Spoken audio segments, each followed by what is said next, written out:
Hey everyone, it's the Nitty Professor. I'm here with my cat Gizmo. Actually, it's my daughter's cat, purring. And we've been hearing a lot lately these words, boots on the ground, should we, shouldn't we? And every time I hear that term, I think of the boots that soldiers have worn in the past and the accomplishments of those soldiers in the past and the role that the boots, the styling, the structure, the materials that those soldiers wore played in influencing modern heritage boots. There's a ton of history there. I thought this would be a great opportunity to honor the role that soldiers have played over history in America by looking at their influence on heritage boots. So a key influence, as a lot of you probably know, and to the extent that you know more than me, let us know in the comments. The Munson Army Last. This was developed by an army surgeon named Edward Lyman Munson, and he studied soldiers' feet extensively. And some of the features that he put into the soldiers' boots that we see today would be, for example, the wide toe box. So I have here a pair of Wolverine 1000 miles, and I am a beneficiary of this wide toe box. Let me get the laces out of the way. I love the roominess. It prevents toe compression generally, and particularly during long marches. I'm wearing right now a pair of Red Wing copper rough and tough white sole boots, the mock style, and my toes are just so comfy. So thank you, Dr. Munson. Another thing that he introduced was a narrower heel to lock the foot in place to reduce friction. And now, since I am a female, my heels are probably even narrower than the average man's. But I do find, nevertheless, that having my foot hugged by the back of the boot is fantastic because no blisters, right? Reducing friction. Very, very important.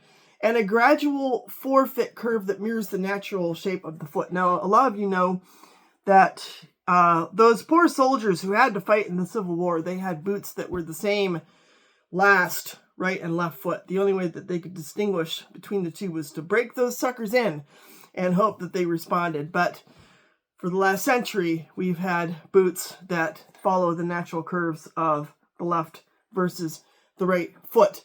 So Red Wing shoes was an example of a bootmaker that produced a lot of military footwear, especially during World War I on this specific Munson Last. And the service boot silhouettes that we have today, looking at Viborg and Truman and Oak Street, Parkhurst, they often echo, even verbatim, like by name, this Munson-derived last, especially the roomy forefoot that is just so beneficial when you're, marching, working, active in your heritage boots. So the comfort and the proportions of heritage boots today largely descend from these ergonomics that were designed for soldiers marching. And I have an interesting relationship with soldiers from 100 years ago because I have translated a number of diaries and log books and accounts of battles of men, not like today, but men who wore those boots. And especially when you think of the trench wars in World War I, we're going to get into some other features of the materials of the boot. So there's this service boot silhouette, and sometimes we have a cap toe, sometimes we have a plain toe. So here's an example of the cap toe design. And this would have added reinforcement for field wear. Another feature is a design with 5 to 7 eyelets. Now this has 1, 2, 3, 4, 5, 7.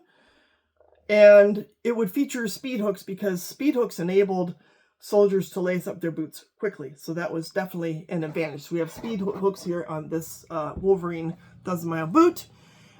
Minimal decorative stitching, and minimal branding. So we have the concept of function over ornament. They're not supposed to look fancy. They are supposed to be workhorse boots. That was the military way. And 6-inch height was also very common because it's just enough for ankle support without restricting the movement of the ankle. So you want to have that support for those long marches, but not necessarily, make it so you're not nimble-footed. The Wolverine 1000 Mile is a really good example of this kind of service boot pattern, and there are a number of ones that deliberately imitate that. I do not yet own a pair of Oak Street field boots. I really would like to one of these days. If you have a pair, let me know what you think about the sizing and how satisfied you are with those. I'm very interested in those. They're capstone styles. So, for example, the Iron Ranger is another cap toe style, also influenced by the Munson Last. And this, obviously, as you all know, was designed specifically for miners, but it shares a lot of features with boots that were also designed for soldiers. And as mentioned, Red Wing did make boots for soldiers in World War I. So we have, again, a very roomy toe box and minimal styling. There's not really any branding to speak of. 7 eyelets, including 3 speed hooks, again, also on the Iron Ranger. So there's kind of a lineage that we can see, which again, I just think it's so cool, and I just want to honor that. You get from your World War I service boot, World War II service boot, to the post-war work boot into the modern heritage boot. It's like this line that when I have these boots on my feet, I just feel connected to that history. Construction methods were also derived from the durability angle, the need for durability of the boots. So these are a great example of the durability that I have benefited from. Wartime boots need to survive mud, trenches, heavy marching loads. And this boot right here has survived a ton of that, and it is still ticking. In fact, I haven't worn them much over the winter because this particular sole, this was not a vintage World War I sole. But not so great in the winter. Spring is coming. We have a blizzard. That's like the sign that spring is on its way, right? Gonna get half a foot, maybe a foot of snow on Sunday. Yay, spring's on its way. And then after that blizzard's done, I'll be able to put these babies back on. But some of the construction methods that we're talking about here are the Goodyear welt construction, which is very common in heritage boots, obviously.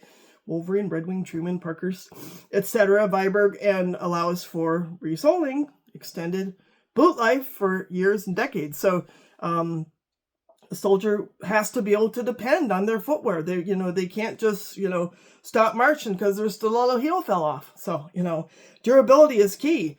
That Goodyear welt is a key feature of that particular aspect. It was used in durable military and also work footwear. Leather shanks are another thing that were typical for military boots back 50, 7,500 years ago. Supported the arch under heavy loads, but it's not just like, gonna break. And still pretty common in heritage boots to have a good leather shank. In fact, I have my Parkhurst, see if I can reach these babies. These are the Alleghenies, and they have a leather shank, and this is, if memory serves, based deliberately on the Munson Last. This is a very good example of a boot that is plain toe, no cap toe, and again has your narrow heel so that it will hold on to your foot. Stitched midsoles and outsoles. So a great example of that is going back to my 1000 miles. Stitching just goes right through the outsole and midsole. These also contributed to the durability of the boot when the stitching went right through the sole and the welt. Very durable, going to hold up really well. So this construction is more or less replicated. Obviously, there's a lot of difference in today's soles, and that's definitely something that's worth commenting on. I do like a leather sole boot myself. They're kind of the exception. I have a few. They are the Wolverines, and I know that Grant Stone also, and they fall under this category too.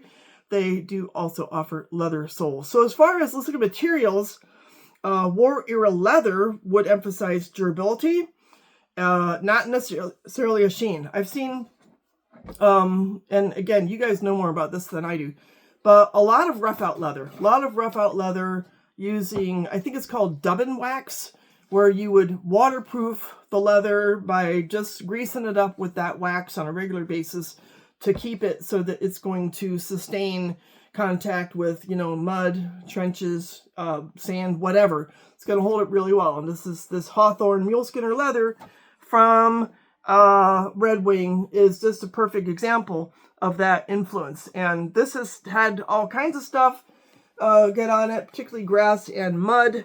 And the same thing holds true for these Trumans. I have slathered these babies with mink oil and was not sorry. Some people were like, oh, you're going to mess up the texture. Well, you know, in a military situation, the texture be damned. That's not the point. You know, it's durability. And by rubbing these babies down with mink oil, I've been able to wear these most of the way through the winter. Again, we see the stitching going all the way through the sole. And these are like Goatee's Trumans. It's the Dark Coyote Rough Out. They're just a go-to boot for me in the winter and in slush because as long as I take care of the leather, that water is not going to intrude. Now, you're going to have full grain leather. You're not going to have like a suede or something like that. And a lot of the components are going to be vegetable tanned. A lot of heritage boots today use Chrome Excel. It also has a lot of tradition behind the leather. We have leather midsoles, leather insoles, and see if I can make these show up. We see your leather insole in there. That's where the branding is, right? There's no branding on the outside of this boot. This boot is not supposed to look pretty. It's supposed to hold up to mud. But all these boots I'm showing you have the leather insole, which I also like because of the breathability. And leather is just, it's a wonderful, durable material. Brass eyelets and hooks, so good metal on your eyelets and your hooks. This is a good example. Now this boot here, the Truman, does not have any speed hooks, so trying to preserve a kind of a different tradition in that regard, maybe going back even a little further than when speed hooks were around, but we've got brass eyelets. In any case, the leather, I think, is just really key. Wolverine 1,000 Miles, for example, this boot I was holding up is your premium Chrome Excel leather, which is from the Horween factory in Chicago, and echoes heavy leather that was used in early 20th century boots. So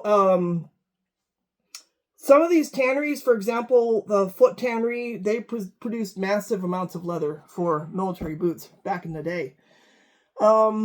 Red Wing, specifically, they produced military footwear during both World Wars using the Munson last, in particular for the ones that were produced in World War I. And Wolverine 1,000 Mile, the model for this boot goes back to 1914.